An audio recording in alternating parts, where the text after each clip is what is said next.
चांदणवेलीचं फूल या ललित सेकर संग्रह जो आहे त्याच्या प्रकाशनाकडे आपण वळताना तत्पूर्वी माननीय अनघाताई सांगरुळकर आपलं मनोगत व्यक्त करतील, त्यासाठी मी त्यांना आमंत्रित करते.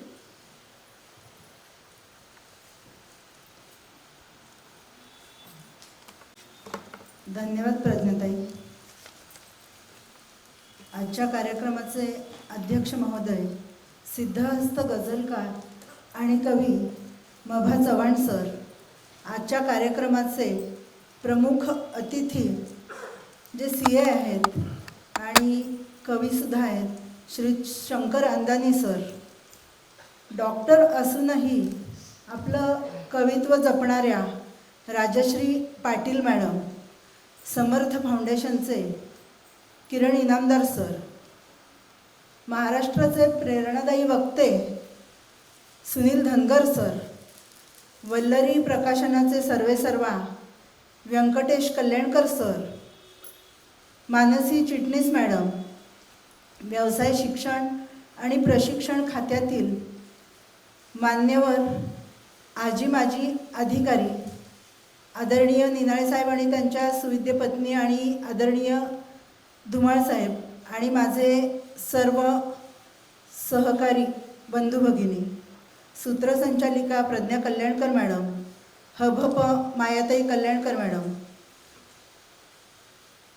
अभिवाचिका ज्योती मनोहर मॅडम आणि मंजुषा पागे मॅडम, सुरंगीचे सहभागी सर्व कवी कवयित्री, माझे पती आणि सासूबाई, सासर माहेर दोन्हीकडचे कुटुंबीय, माझे मित्रमैत्रिणी, आमचे शेजारी, माझ्या प्रेमापोटी उपस्थित आपण सर्व आप्तगण, स्नेहीजन, रसिक श्रोते आणि वाचक हो, नमस्कार.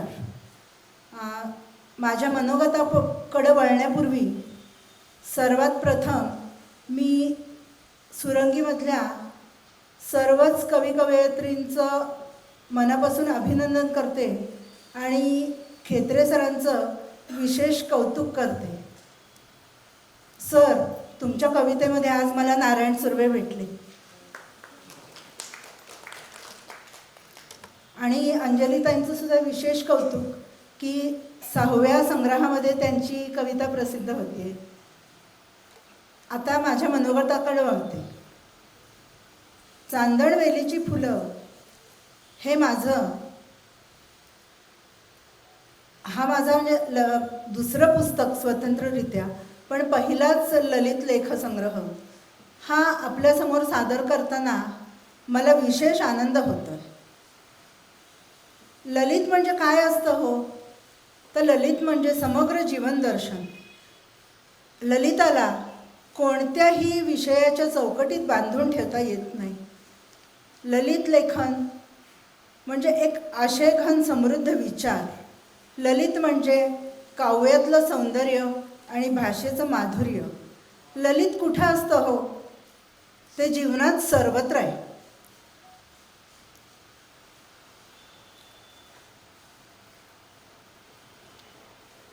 उन्हाळ्यात निष्पर्ण झालेला पांढरा चाफा जेव्हा अचानक चहू अंगाने फुलून येतो, तेही ते एक ललितच.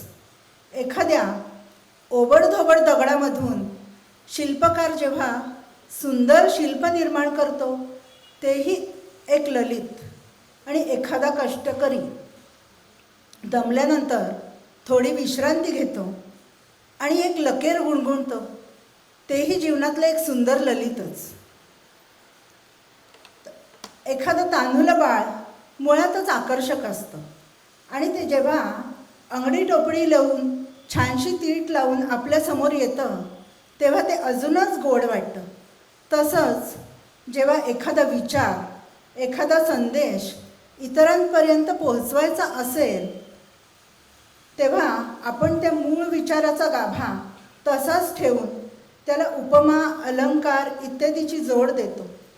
सुभाषितं, श्लोक वगैरे सांगत तो विचार अजून पटवून द्यायचा प्रयत्न करतो.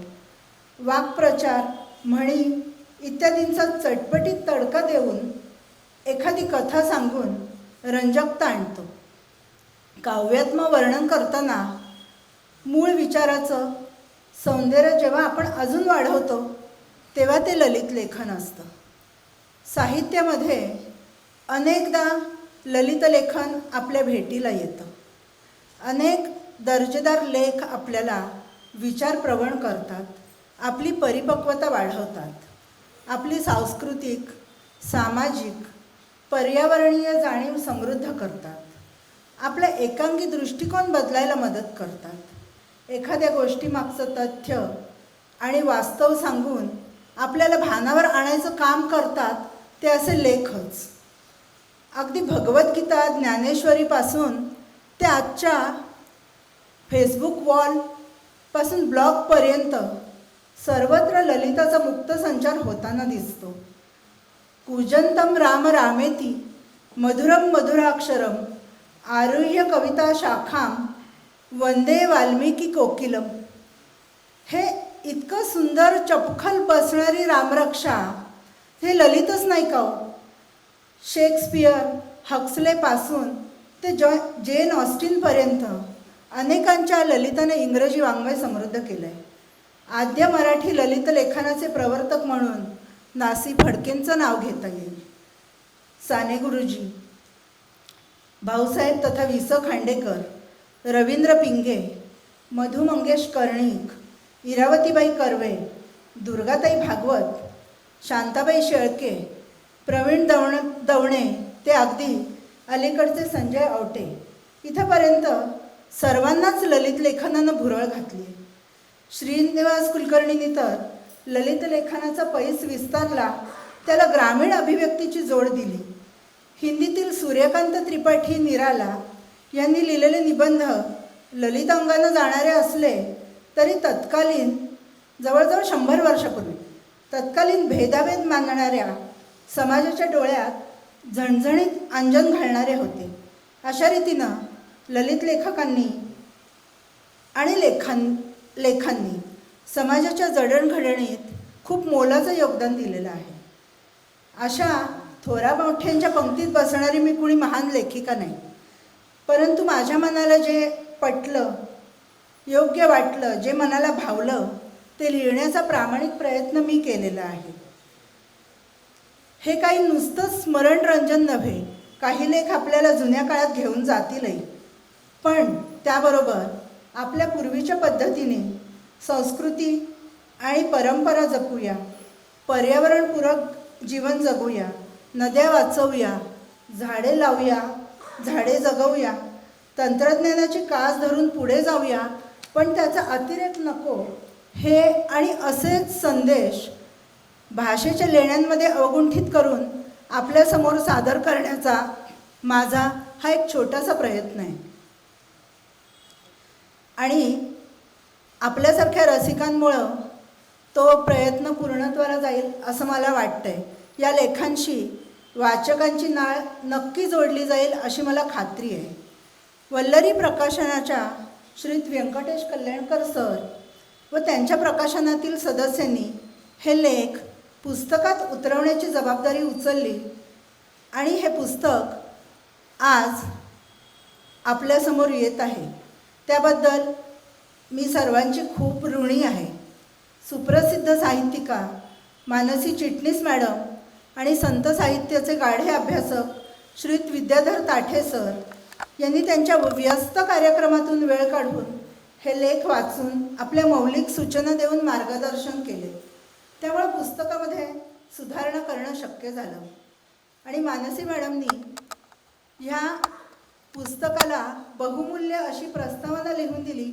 हे मी माझं अहोभाग्य समजते. त्याबद्दल मी त्यांची ऋणी आहे.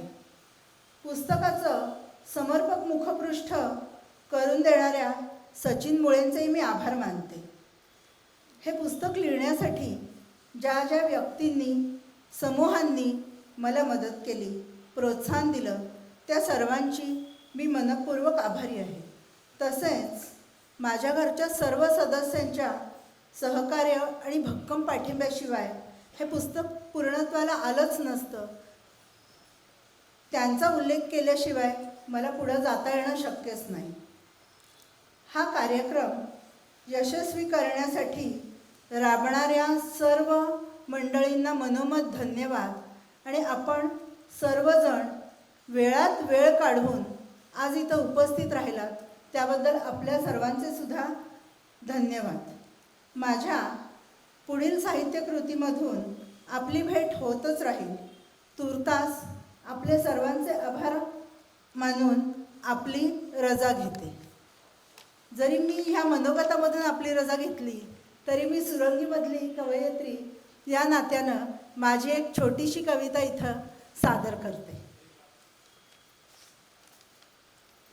माहेराला ये ग पोरी 4 दिवस राहून जा, खोंड झाली जुनी सारी आधार तू देऊन जा, ओंजळभर मायेनं मूठ पसा सांडून जा, अंधारल्या घर भिंती उजेड तू पेरून जा, बकुळ फुलं स्वप्नांची अंगणात तू वेचून जा, सडा जुईच्या कळ्यांचा ओसरीत तू टाकून जा, नाद तुझ्या पावलांचा घराला तू देऊन जा, रुणझुण पैंजणांची मनात तू भरून जा, सोन्याची पावलं तुझी गौराईला देऊन जा,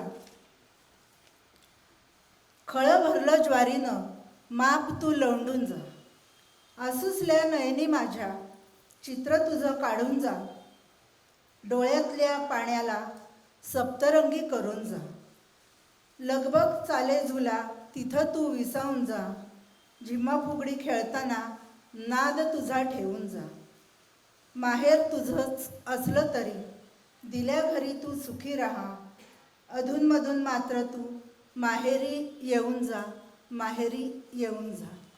धन्यवाद. माननीय अनघाताई यांचा आपण सन्मान प्रकाशनानंतर करूया. तत्पूर्वी सर्व मान्यवरांना नम्र विनंती करते की आपण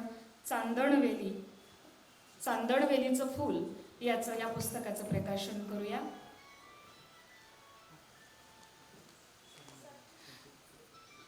माननीय त्यांचे पती माननीय सर यांना मी नम्र विनंती करते आपण व्यासपीठावर यावं.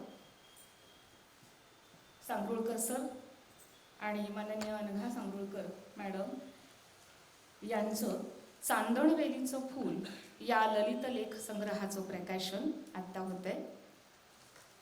टाळ्यांच्या गजरामध्ये आपण त्यांचं कौतुक करूया. सर्व मान्यवरांच्या उपस्थितीत हे पुस्तक प्रकाशन.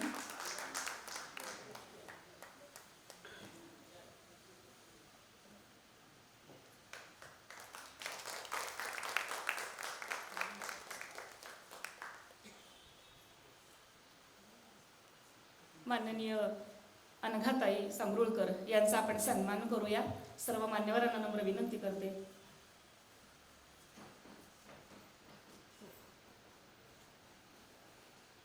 सांगरुळकर मॅडम, अनघाताई आणि त्यांचे मिस्टर सर, सर्व मान्यवरांच्या उपस्थितीत आपण त्यांचा सन्मान करतोय.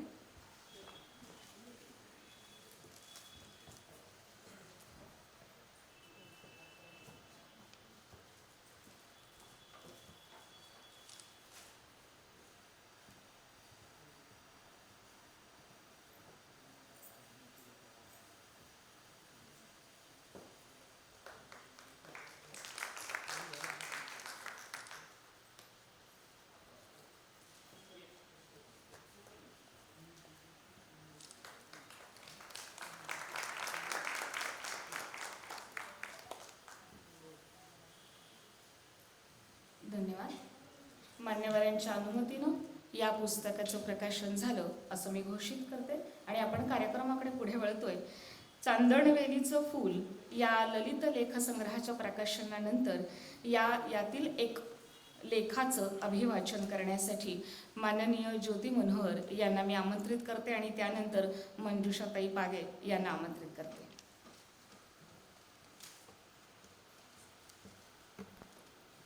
आमची मैत्रीण अनघाच्या दुसऱ्या पुस्तकाचं आज प्रकाशन झालंय. खरंच खूप मनापासून आनंद होतोय. सखोल अभ्यासपूर्ण आणि लालित्यपूर्ण लेखांचा हा खजिना वाचकप्रेमींना नक्कीच आनंद मिळवून देईल याची तर आम्हाला खात्री आहेच. आणि आज इथे खूप स्नेही मंडळी जमलेली आहेत, तर सगळे ते तिचं पुस्तक आवर्जून वाचतातच. म्हणजे मागचंही पुस्तकाच्या खूप प्रती खपल्या गेलेल्या आहेत आणि तिचं लेखन किती लालित्यपूर्ण, किती अभ्यासपूर्ण असतं हे आता अभिवाचनामध्ये तुम्हाला थोडंफार कळेलच. चांदणवेलीची फुलं या पुस्तकातल्या याच नावाचा लेख मला सर्वात सुगंधी करून गेला. त्या दरवळाची तुम्हीही चव बघा कशी आहे, म्हणजे अनघाच्या शब्दसामर्थ्याची जाणीव होईल तुम्हालाही. चांदणवेलीची फुलं.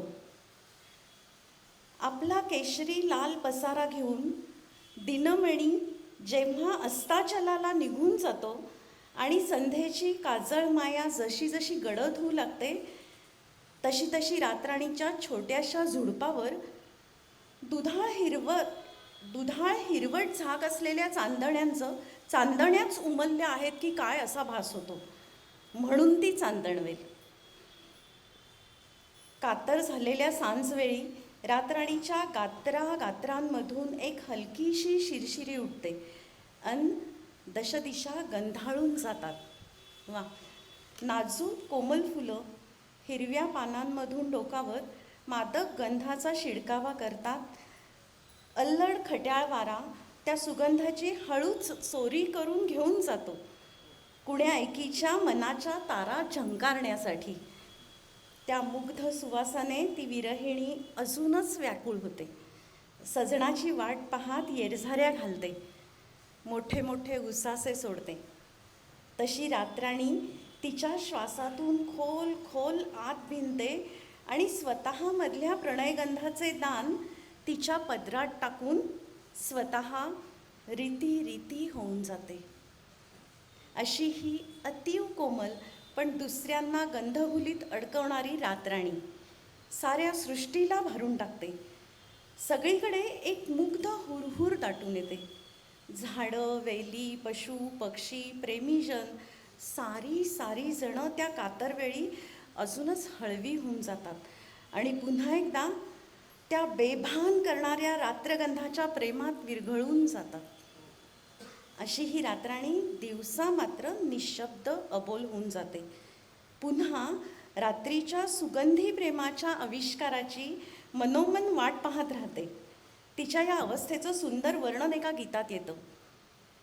रातराणी गीत म्हणे मी, रातराणी गीत म्हणे ग, आज मनी प्रीत फुले ग. मला वाटतं हे उषा मंगेशकरांनी गायलं, म्हणजे मी काल जरा असं सर्च केलं त्यामुळे मला कळलं. ही मूळची दक्षिण अमेरिकेतल्या उष्ण प्रदेशातली पण आता भारतात घट्ट रुजलेली. बहराचा मोसम उन्हाळा आणि पावसाळा, क्वचितच ती थंडीतही येते, कारण आजच माझ्याकडे उद्या उमलणार आहे असं दिसतंय. इतक्या कळ्या छान बारीक आलेल्या आहेत. तिचं छोटं सदाहरित झुडूप असणारी ही वनस्पती. तिचं शास्त्रीय नाव सेस्ट्रम नॉक्टर्नम. बोलीभाषेत इंग्रजी नाव नाईट क्वीन किंवा नाईट जस्मिन. रात की राणी, रात्री राणी, हसना हाना ही तिची भारतीय बोलीभाषांमधली नावं. अशी ही बागांची शोभा वाढवणारी रातराणी सर्वांना भुरळ घालणारी. तिच्यापासून अत्तर बनवतात. सर्दी, ताप, अंगदुखी, केस गळती इत्यादी अनेक रोगांवर आयुर्वेदात तिचा वापर करतात. हे काल मलाही नव्यानेच कळलं की केस गळतीसाठी पण रातराणी वापरतात. अशी ही बहुगुणी वनस्पती, कवी, चित्रकार सर्वांना मोहिनी घालणारी. पास्कोली या इटालियन कवीच्या कवितेत ती कशी येते पहा. All through the night the flower flares, scent flowing and catching the wind. The lamp now climbs the stair, shines from above, is deemed. It's dawn. The petals slightly worn, close up again, each bird to brood in its soft secret urn on some yet nameless good.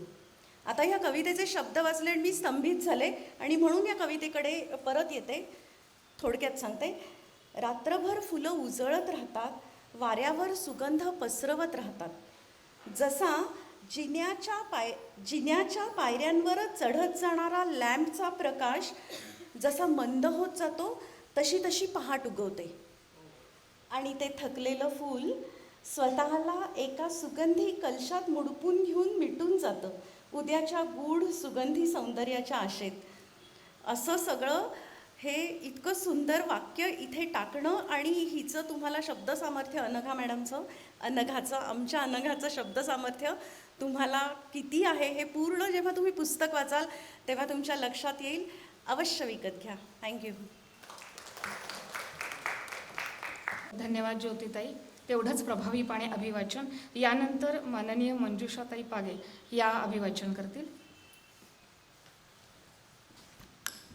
नमस्कार. व्यासपीठावरील मान्यवर, आत्ता आपण बघितलं की तिचं जे लेखन होतं ते अतिशय तरल होतं. खरं तर म्हणजे ती आणि मी, तीच म्हणते कारण आमची मैत्रीण आहे, तर ती आणि मी आम्ही दोघी इलेक्ट्रॉनिक्सच्या आहोत. म्हणजे खरं तर त्या रेडिओच्या आतले पार्ट्स बघण्याचं आमचं जास्त हे रेजिस्टर्स, कपॅसिटर्स, आयसीज या सगळ्याशी आमचा जास्त संबंध येणारा. पण त्या रेडिओवरती तिने इतकं काही भन्नाट लिहिलं आहे आपल्या सगळ्यांच्या मनाला जोडणारं, ते मी वाचन करते. मन का रेडिओ बजने दे जरा. मंडळी, रेडिओची आणि माझी ओळख खूप लहानपणापासून बरं का, अगदी नकळत्या वयापासून. जसं कळायला लागलं तसं आठवतं, दररोज पहाटे 5:55 घरात चहा कॉफीच्या सुगंधी दरवळाच्या सोबतीनं रेडिओची एक मेलेडियस सिग्नेचर ट्यून ऐकतच नव्या दिवसाची सुरेल सुरुवात व्हायची. बघा, आपण सगळेजण साधारण त्याच रेडिओच्या ह्याच्यातच वावरायचो. अगदी त्याचं चपकल वर्णन आहे. त्यानंतर सकाळची सुमधूर मराठी भक्तिगीतं. त्यातलं अमर भूपाळी चित्रपटातलं घनश्याम सुंदरा हे गाणं म्हणजे तर कानांना अत्युच्च सुखाची परमावधी. भक्तिगीत झालं की चिंतन, सकाळची वेळ अशी डोळ्यासमोर उभी राहिली आणि नंतर संस्कृत बातम्या सुरू होत.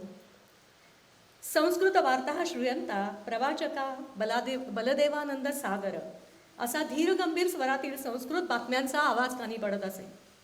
मग 7:05 सुरू होत मराठी बातम्या. आकाशवाणीच्या पुणे केंद्रावरून सुधा नरवणे प्रादेशिक बातम्या देत आहेत असा चिरपरिचित आवाज कानी येत असे. सारं जीवन कसं रेडिओच्या तालावर बेतलेलं, घड्याळ बघायची गरजच नसे. बालोद्यान कार्यक्रमाची तर मी फॅन होते. रविवारी 9 कधी वाजतात आणि बालोद्यान कधी ऐकते असं मला होऊन जायचं. आत्तासारख्या मनोरंजनाच्या साधनांचा चहूकडून भडीमार झालेला नव्हता, त्यामुळे ते आठवड्यातून एक वेळा होणारं मनोरंजन मनाला भावून जायचं. आकाशवाणी सांगली, रेडिओ सिलोन, विविध भारती ही माझी आवडती स्टेशन्स होती. 11 नंतर गाणी सुरू होणारं स्टेशन म्हणजे ऑल इंडिया रेडिओ की उर्दू सर्व्हिस. तिथली जुनी हिंदी गाणी ती ऐकता ऐकता अभ्यासाचा असा काही मूड लागायचा ना की ज्याचं नाव ते. अधूनमधून जळगाव, रत्नागिरी, BBC ही सुद्धा स्टेशन आम्ही ऐकत असू. सिलोनवर सुरू झालेली बिनाका गीतमाला ही तर फार आवडती. दर बुधवारी रात्री जेवणं लवकर आटपून आम्ही सारीजण जीवाचा कान करून रेडिओ ऐकत असू. बहनो और भाईयो असा विशिष्ट खर्जातला अमीन सयानींचा आवाज यायचा आणि कार्यक्रम क्रमाक्रमानं चढत जायचा. आकाशवाणीच्या कोल्हापूर केंद्रावरून गाजलेल्या कादंबऱ्यांची अभिवाचनं ऐकणं म्हणजे साहित्यिक सुखपर्वणी होती. रारंगढांग, महानायक या कादंबऱ्या मी पहिल्यांदा ऐकल्या आणि मग वाचल्या. विविध भारती तर आपली फेवरेट. संगीत सरिता एक वेगळीच विशिष्ट अनाऊन्समेंट. हिंदुस्थानी शास्त्रीय संगीतातील दिग्गजांची हजेरी, हवा महलची अनाउन्समेंट, ती खास ट्यून, जयमाला हा खास फौजी भाइयों के लिए हा कार्यक्रम, मधुमालती, मन चाहे गीत, सखी सहेलीची विशिष्ट ट्यून आणि 2 सुरील्या आवाजांच्या निवेदिका, त्यांचं पत्रवाचन, काही चर्चा आणि गाणी असा सुरेल कार्यक्रम. त्यात काही छान विचार, मजेशीर किस्से पण ऐकायला मिळायचे.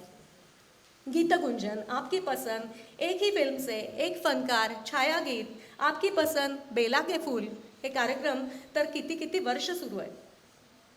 क्रिकेट विथ विजय मर्चंट, रेडिओवरून ऐकायला मिळणारी क्रिकेटची कॉमेंट्री, सुनील गावस्कर, रवी शास्त्री, कपिल देव हे सगळे कसे खेळतात हे अगदी कान लावून ऐकायचं. 4 किंवा 6 गेली की तर मग धमाल आणि मजा. लहानपणापासून आकाशवाणीच्या निवेदक आणि निवेदिका यांची वैशिष्ट्यपूर्ण प्रमाण मराठी, स्वच्छ हिंदी आणि जबरदस्त इंग्लिश ऐकायची सवय झाली. आकाशवाणीनं आमच्या जनरल नॉलेजमध्ये प्रचंड भर टाकली. प्रत्येक दिवसाचं, सणांचं, ऋतूंचं, गाण्याचं औचित्य ते नेहमीच साधत असतात.